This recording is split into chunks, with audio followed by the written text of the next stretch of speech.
Hey, it's me again, and I'm back with divorce hack number 8, and that's for loyalty cards and store cards.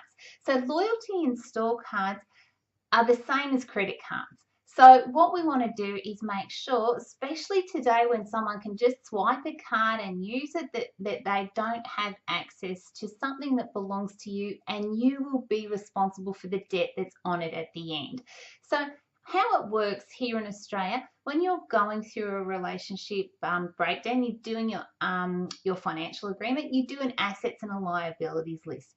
And a liability is a debt. So it can be anything from your credit card debt or something such as a store card. So your partner could go in and be buying things on that store card. Let's say it's a David Jones card, or it could be an Officeworks card, it could be a petrol card, it could be something like that other than a credit card that they've got access to, and they could be building up debt on that card. So just be really mindful of that. The same rules apply, and as I said, it doesn't take much for someone to walk up these days and just swipe a card, and before you know it, there's credit on it that you weren't aware of and that you're now responsible for. So the same rules apply, and we need to look after those cards as well. The other issue with those, and similar to what we talked about in divorce hack number 1 with utility bills, we want to make sure that the bills associated with those cards are coming to the person who is responsible for the debt.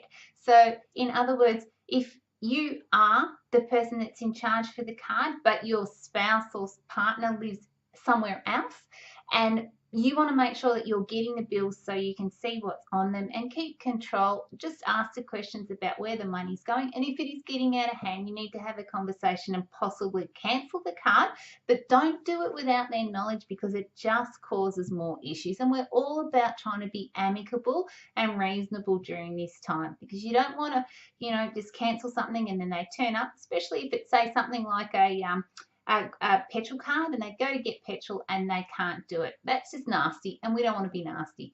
So let's move on to our next divorce hack after this.